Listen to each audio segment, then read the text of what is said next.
Understood, please? So we talked about dedicated server process, shared server process architectures. In shared server process architecture, basically this one, the shared server process architecture, so this one, right? What happens? Your UGA will be sitting in your SGA area, where actually it should be in large pool, but if it is not configured, it will go to where? So better configure the large pool. Done. Now come to the large pool area. Understood one part, requirement for large pool? Yeah. What other? Two main things I will tell you here. One, who is reading data from disk to memory? Who reads data from disk to memory? Tell me please. Which process reads Server data process. from disk to memory? Sorry? Server process. Which process? Server Server process. process. Yeah, server process is responsible, right, in reading the data from disk to. Who is writing data from memory to disk? DB writer. DB writer. Writer, his name itself, his job is to write. Got it? Assume it is a huge table. How big? Might be 10 GB table size. Small actually. It can be 100 GB even. The table size is what? 100 GB even. Yeah, 10 GB. Let's take 10 GB is a big table, and I'm the one connected, and I submitted a query, right? And it is going through a full table scan. Full table scan means what? The entire 10 GB of data to be loaded, right? Take the values and give it to the user. How much time it will take? Because this is the server process, we should take all these blocks and load it. One process, right, loading all this, because he's responsible to work with my query, and it is a full table scan, and the table is huge, very huge, might be 10 GB, 50 GB, 100 GB. Now server process should go to block by block and load it into the memory. It will take the maximum time for him, correct? So I don't have any option here. I can't reduce the size, table is that size, and I can't do any change with my query because I'm generating a report kind of thing, right? I'm generating a report, so it has to go through a full table scan. I know the query will go through a full table scan, and it is a big table. Now question for you, how can I speed it up now? How can I speed up the query faster? I can do one thing. What? I can configure multiple child processes under what? Under server process. Whatever the task of server process is now divided among these multiple child processes, and then can be done. Example, I am the one here, and we have decided that we want to shift all our office to the next building, right? Just, our office big enough. Yeah. So if I want to shift everything into the next building, right, and I am only the one to do, how much time it will take? 2 days, 3 days, or more? What I can do, I can hire few workers, right? 4 guys. Okay, guys, please take care of this and shift. How much time? Can be done in 1 day or not? Yes, it can be done. So speed up. Yes or no? That is the task. I can't do any change. I have to move complete office, correct? And I'm the one to do. But what I can do, I can have multiple people below me, hire it, and I can give the task to these people to do. What happens now? What happens now? As you see the servers basically will have so much of CPU. Lot of CPU power will be there. Nowadays, mobiles are having a lot of power, man. Right? They're saying quad core. What do you mean by quad core? How many core CPUs? Quad means 4, octa 8. Octa cores are coming. Quad core also became outdated. Yes. Nowadays, most of the mobiles are all so much of CPU power. So you can have, so these are the three processes. Okay, three processes. What they will do, they will take the CPU cycles, and parallelly using the CPU, they can go and do the IO. They can go and do the IO. So three processes parallelly reading data and loading. Obviously, it is going to be faster or not? Yes, it is going to be faster. Now, a single task is shared among multiple processes, and these multiple processes are performing the task parallelly.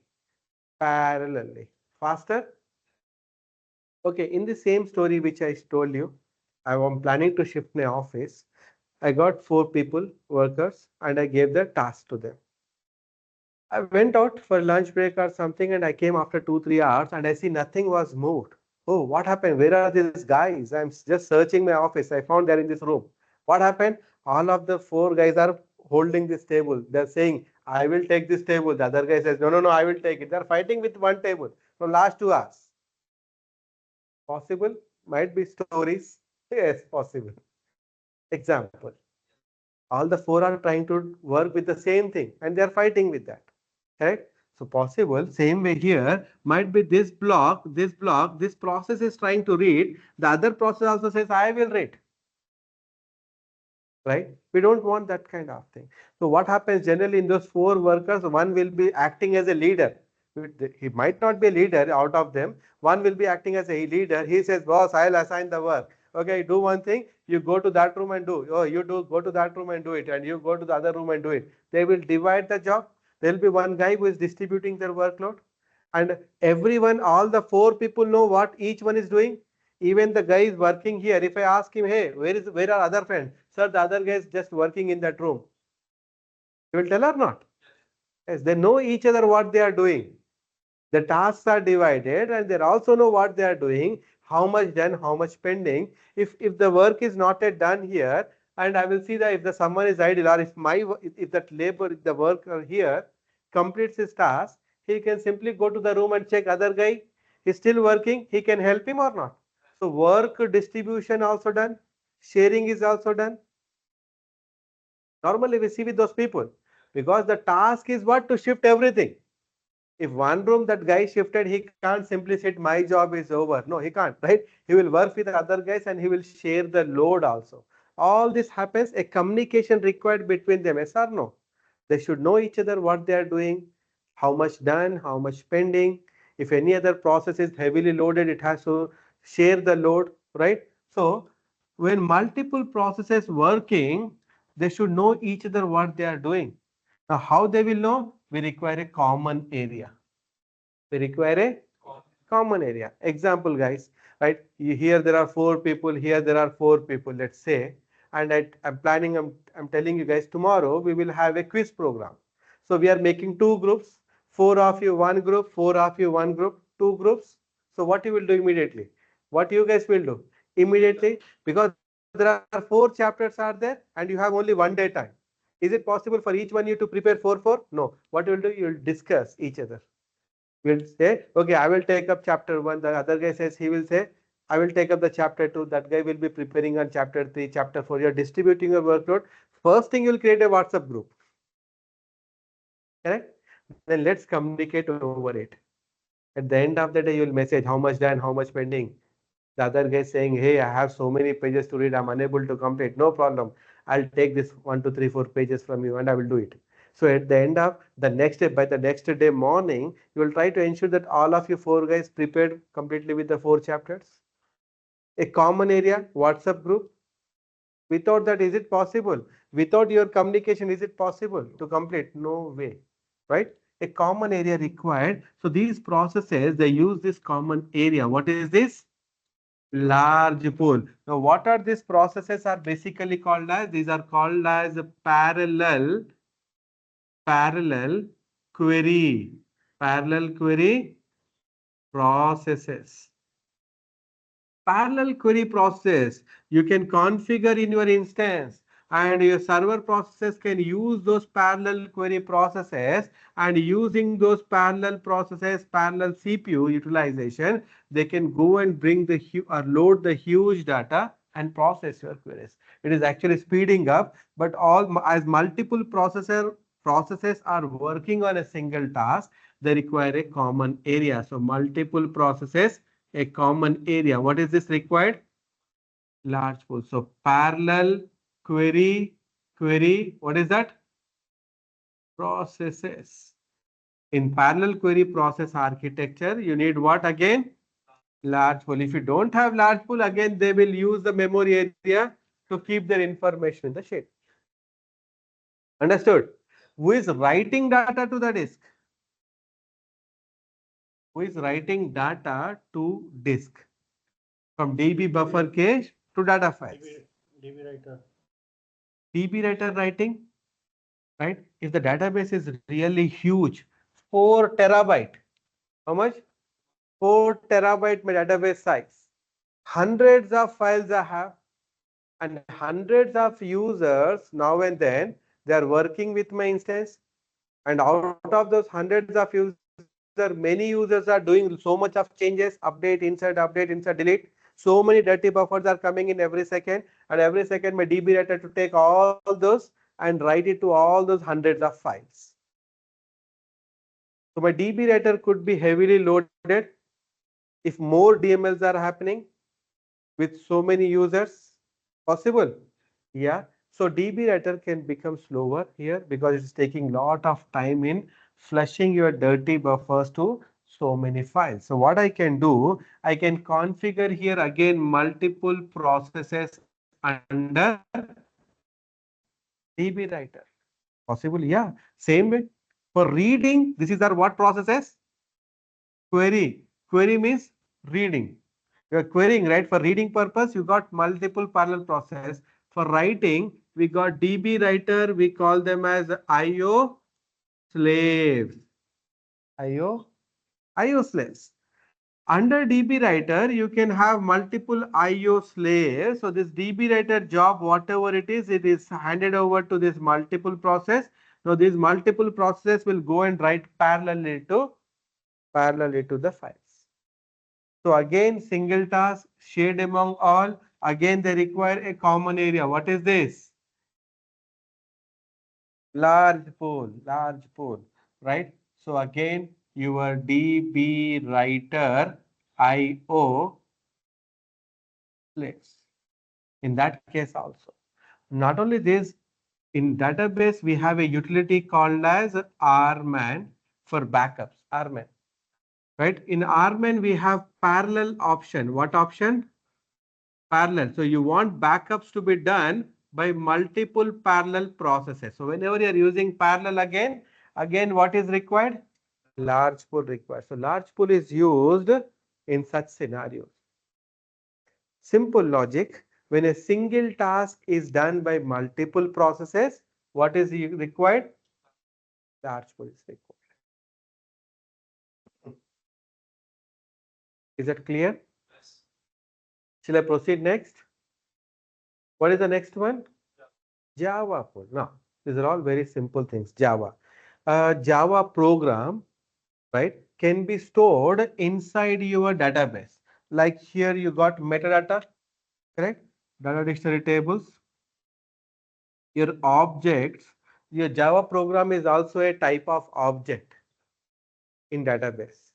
So you can store your Java program in database as an object, correct? Yes. The code is stored, but whenever you call the Java program, it need to compile. So you require a memory area where the compiled code should be maintained.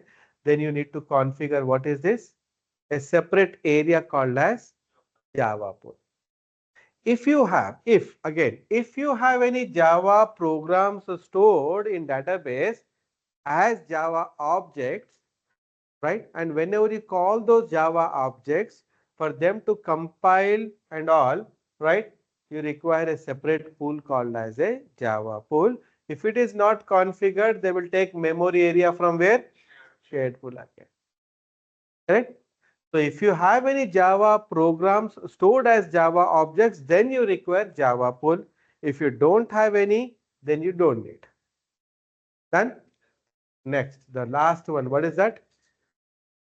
Streams pool. Now, what is streams here? Any idea, please, anyone? What is streams? Streams pool. Having some movies. Sorry? Having, you can say, any, what you can say, movies are part of stream. No, not for the movies. No. Streams pool. Okay, streams. I'll simply tell you. Streams is one of the database, Oracle database feature or a component. Database component or a feature. Database. It's a part of a database. What is that? Purpose or used for? It is actually used for replication. What is that? Data replication. What replication? Data replication. What is this data replication and all? Okay, I need some area. Let me use this area. I hope you can see, right, everyone? Right. So let me try to write it down here. Let's say, let's take an example of DMart. Nowadays, it's very popular and common, right? North India, we have a DMart. There are so many branches are there, so many branches, right, in North India, and they have a database, right? A separate database for all the North region centers, stores. And the South India also, they have a separate database for all the South region stores they are all accessing. Then two different databases, not like there will be only one database across India. That depends again how they want to design. So this is one example I'm telling you, right? This is because the products, whatever they're here, they're not going to be the same here.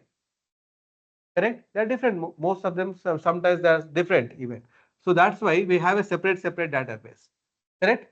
Now, in these databases, these are two different databases. This database is used by North and this database is used by the South departments. Now, in this, there are few tables are there, are a table, one table or a few table. Let's say there is one table called as employee table. Let me keep it bigger. What is this table called as? Employee table, employees. Here also we have employees table in the South. Right? Now this table actually contains all North employee details and also South employee details. All employees throughout India. Now this table also contains information about what? All North and also all South. Correct? Now, whenever an employee joins in the South here, a new employee, the same record should be added into this table also of this database. Correct? And if someone leaves here from the north, gone, it has to be removed even from the south side. So that means both tables should contain the same data. Any change happening here, it should be applied on this database. Any change happening on this table should be applied on this database. This is called as a replication. What is this called as? Replication.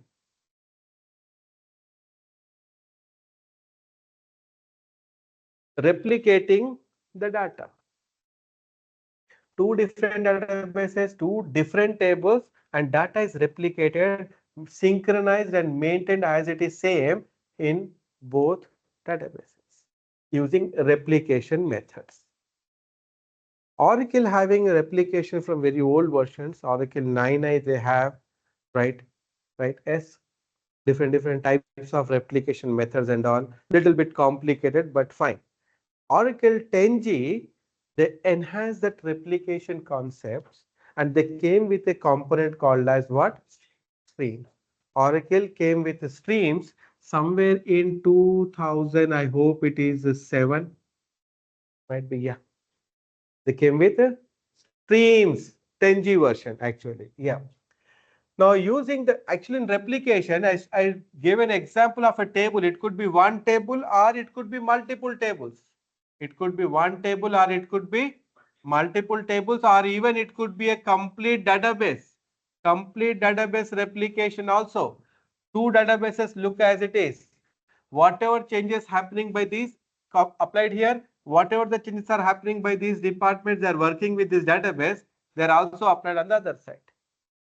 The replication could be one way or two way. Two way means both the sides. One way means any change happened in this should be applied here. But any change you do here, it is not applied on that side. Only one way.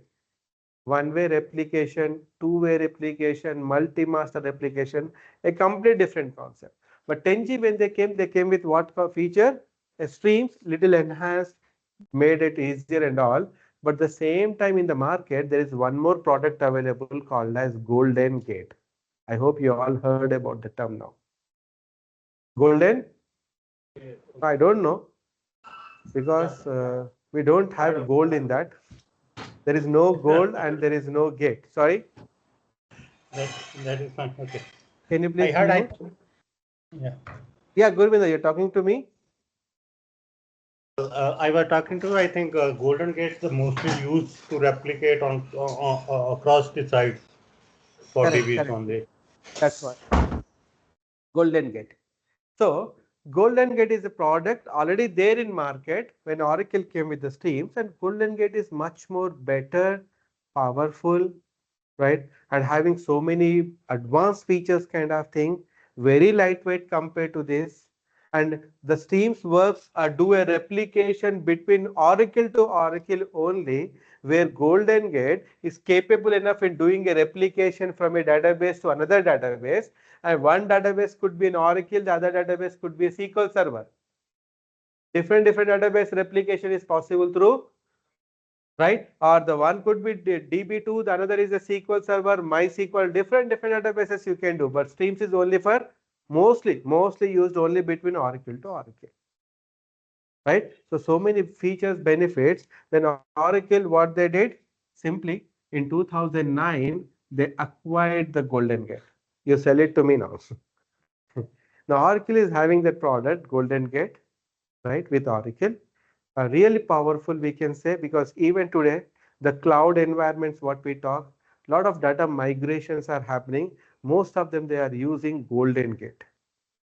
Because as I said, different databases supported, different OS, different database.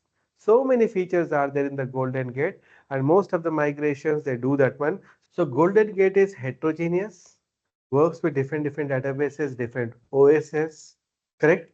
So Golden Gate is used in migrating databases, migrations nowadays, and also Golden Gate is used in replicating the tables, replicating the schema, replicating the entire database, all can be used. So very few Oracle database, very rarely you will see that streams is used in replication now, right? Very rare, very rare. But if anyone is using streams now to do the replication of data between database to database, they require a common memory area, a separate memory area called as what? Streams pool. So if you are using the streams feature in replication in your replication in database, then you need to configure streams pool, else not required. So if you are using streams, then only you should configure. If you have any Java objects, then only you should use, else not required. And large pool, n number of cases, you should use, else not required. So these are all nearly optional. These are optional things. Done. So this is about our SGA components, background processes. We got one background process. Who is this? PMON, process monitor. Now, what is the role of the PMON here? What is the role of this PMON?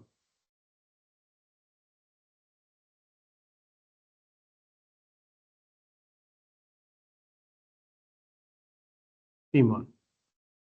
Process monitor. Which processes? It is actually monitoring which processes? What are these? Server processes, right? Server process. A connection established on the server, a process is running. Now, due to n number of reasons, the connection can be terminated, right? The user process might not be available for my server process. Example, you logged in to the server. How? In my PC, like from our office lab PC, you will say SQL plus user ID password and connected. You got a SQL prompt, right? So normally what we do, instead of typing exit closing, we simply close the window and leave it. When you simply close the window, what happens on the server process still running or not? Yes or no? Correct. That's why people say, ask everyone, say, general people say what? Always try to exit so that all processes can be cleaned up properly, gracefully. Else what happens here and then the processes are left. Right? So if we simply close the window, what happened? The user has terminated from his end, or there is a network problem came in, right? The user got I'm accessing ICICI Bank site, suddenly network problem at my end got disconnected. The process could be running in the server or not. Still the process is running. So these kind of processes are continuously monitored by whom? PMON. Process monitor. It is checking if we have any process running without any active user connection, without any, right? The connection might be terminated n number of reasons from the user end or because of a network failure or anything. Still server process running. Now PMON job is to clean this process. Who is going to clean the process? PMON. Which processes? For whom the user processes are no more are there or they got disconnected, already disconnected. So cleaning up these processes is done by PMON. What it is going to do? First it is going to check for any transaction, check for any transactions, right? That user who connected here earlier, did any transaction? Example, he did a DML update, our previous example update, right? So what happens here in that case? The table block was taken here, undo block is taken here. First the old value returned to undo, then your table value is modified to 2000. Update statement, our old example, right? And before he say commit or roll back, the user got disconnected. Now what happened here on the server? There is an active transaction happened and these blocks got modified, and this particular row is also having a lock. Which row? That employee ID 101. Right? If a user modifies 101, not yet committed, any other session or other user or other session, can he modify the same row? So it's not allowed. Right? You are modified a row, not yet committed, from another session or another user might be, he's also trying to modify the same row, it won't allow him to modify. Why? There is a lock held. There is a lock held on that row. A row level lock will be held, right? So that other users should not go and modify the same. Make sense, guys? Yes, there should be, to maintain consistency. To what? To maintain data. A simple logic, man. Normally, book my show. I just selected 1, 2, 3 seats, right? Next, payment done. Then only after payment only my seats are reserved, right? So when I selected and proceeding, those seats will be actually should be shown as a block to other user. Why? Because he can't select the same for and do the booking. Correct? You are not yet done. You are not yet done the payment. You are still in the process. It might take some 20-30 seconds for me, but the same time, if another user comes, those 4 sheets should be locked. Correct? Logic. From the logic point of view, yes. If you are not yet done, then they are released. Then they are released so that then later on, anyone wanted, they can book. But at that moment, when you are going through that, it should not be. Same logic applies here, right? The rows are locked. Correct? Now, the PMON, first what it is doing? Check that the session, the server process, is it did any transactions? If yes, if it finds any transactions are done, yes, then what it will do? First, it is going to do what? Roll back the transaction, roll back the transaction. Then what? It is going to, what is that? Release the locks. There is a row level lock, right? Whatever the locks are held, those locks should be released so that now any other session they can go and modify or work with the data. So roll back the transaction and release of the locks are done. If any active transactions are there, if any active transactions are there, these 2 steps are done. Correct? And after that, what it will do? It is going to clean the memory and finally remove the, tell me fast, process. It is going to clean the memory and finally remove the process. Remove the process. So PMON, when it detects any session like that, it will check the active transactions any done as, then it will go and roll back, release the logs, and after that it is going to clean the memory, and this way the processes are removed. By whom? PMON is doing. Is that fine? Good. Understood? Now let's move forward. So what other files, optional files? One is a parameter file, right? A parameter file. Parameter file is a very important file which contains all the parameters about your instance, database configuration, and many more. Even tuning level also, there are so many parameters, they all get added up. There is only one file. In our course program, when we move forward, right, we'll be talking about these things, right? A parameter file which contains all your parameters, like what should be my SGS size, open targets I told. One more is fast start MTTR target, right? Like that, there are many more parameters, they all will be recorded in the parameter file. We got another file here called as a password file. Which file? Password file. Basically, this password file is used for remote administration. Remote administration. Remotely, someone want to connect to this database instance to do the administration task like a shutdown startup. There you require what file? Password file. In user management topic, we will talk about it, right? We got other file. Another file is what? Alert log file. What file? Very important file. This is a text file. This is a text file. It will have lot of information, important information from the time of instance startup till the instance goes down or database is closed. From the startup of instance till the database close, lot of information is time to time recorded. Not the user transactions, no. Information like a logs which occurred, what parameters are used. If you do any structural changes, structural change like adding a data file, deleting a file, moving the files, and there are some critical errors are there, a list of critical error. Whenever that critical error happened, that information also recorded in the alert log, right? So remember guys, this is a very important file. Every DBA in the world, on every database, they will be monitoring. Every DBA will go through this alert log, and they should go through the alert log. Manually, we don't go through it daily basis, but there is some monitoring scripts they will be running on this file. So regularly checking for any error, some set of errors we always try to capture. If any error term came, please immediately send a mail, send an email, or send a message, notifications, right? So every database is monitored through what? Very important file.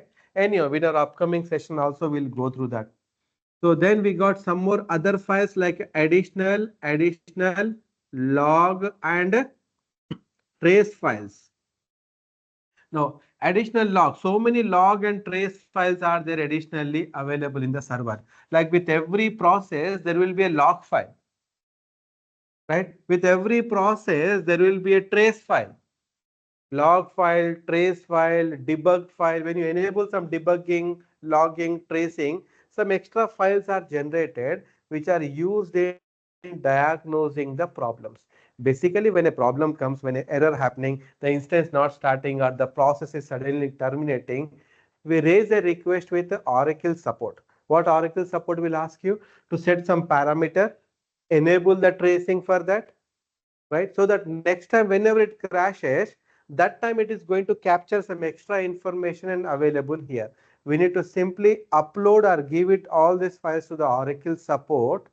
They will go through that and they will try to find out where is the problem. Because we don't know what this process is internally doing. Oracle programmers who actually designed it, they know what internally do. So they can understand exactly from these logs, traces, debug files, right? And come out with a solution or error, what we call rectification for the problem. So normally these files we generally give it to the Oracle support for any diagnosis of the issues. Done? So this is what we got in our architecture, man. The database server, database server, so many components we got, right? So much of explanation we gone through here. I hope you guys enjoyed the sessions, right? Understood? That is good, right? So I want you guys to please read. You need to do a lot of reading because this is not complete again. There's so much of things are still there, right? But that you can get it or understand now easily by reading. You must start reading the material, right? So we'll end the session here today. Any questions, anyone? Please let me know.